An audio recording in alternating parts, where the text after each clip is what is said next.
حاضرین، آج کل تفریح اور موسیقی کو زندگی کا لازمی حصہ سمجھ لیا گیا ہے، لیکن ایک مسلمان کے لیے یہ جاننا ضروری ہے کہ دین اسلام میں گانے بجانے کی کیا حیثیت ہے، اور جب ان گانوں میں کھلے کفریہ و شرکیہ الفاظ شامل ہو جائیں تو یہ کتنا بڑا خطرہ بن جاتے ہیں۔ سب سے پہلے ہم جانتے ہیں کہ اسلام میں گانے اور موسیقی کی شرعی حیثیت کیا ہے۔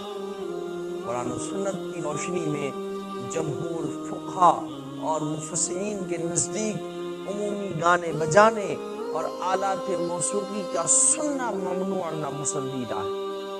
سورہ لقمان کی آیت نمبر 6 میں اللہ تعالیٰ ارشاد فرماتا ہے وَمِنَ النَّاسِ مَن يَشْتَرِي لَهْوَ الْحَدِيثِ لِيُضِلَّ عَن سَبِيلِ اللَّهِ۔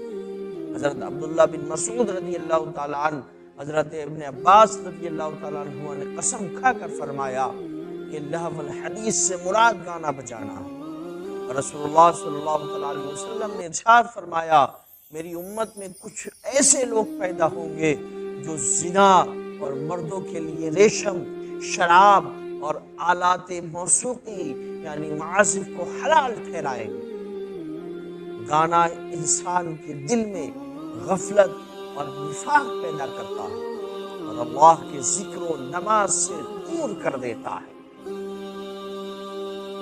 موسیقی بذات خود ایک گناہ ہے، لیکن معاملہ اس وقت کفر اور ایمان کے ضیاع تک پہنچ جاتا ہے جب گانوں کے اندر رب ذوالجلال کی شان میں گستاخی اور شرک کے بول بولے جائیں۔ ذیل میں اس کی 3 واضح مثالیں اور ان کا شرعی بطلان ملاحظہ فرمائیں۔ پہلی مثال علم الہیہ پر حرف ہے۔ خدا بھی آسمان سے جب زمین پر دیکھتا ہوگا معاذ اللہ رب العالمین میرے محبوب کو کس نے بنایا سوچتا ہوگا شرعی خرابی کیا ہے۔ اللہ تعالیٰ ہر عیب، شک اور سوچنے کے عمل سے پاک ہے۔ وہ علیم و خبیر اور ہر شے کا واحد خالق ہے۔ یہ کہنا کہ خدا سوچتا ہوگا اسے کس نے بنایا اللہ تعالیٰ کی قدرت کاملہ اور ہماگیر علم کا صریح انکار ہے۔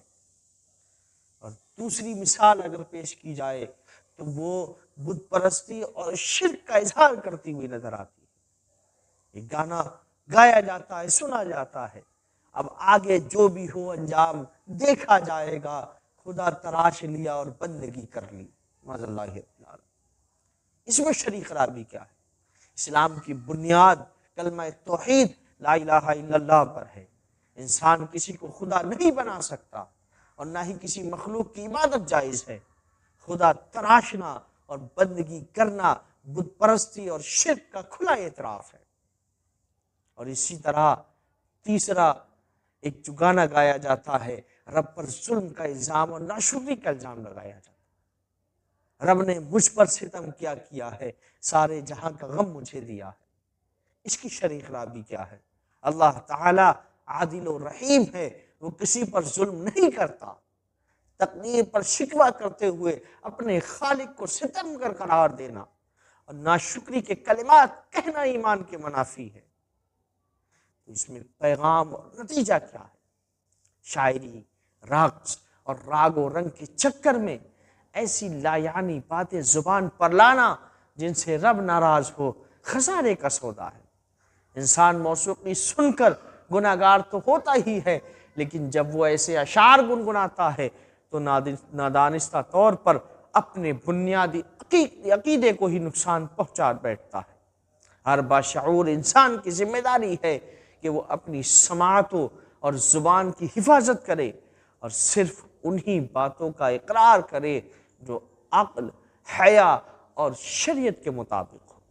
رب تبارک و تعالی ہم سبوں کو دین اسلام پر عمل کرنے کی توفیق عطا فرمائے اور کفریہ اور شرکیہ گانوں سے ہمیں محفوظ رہنے کی توفیق عطا فرمائے۔ آمین ثم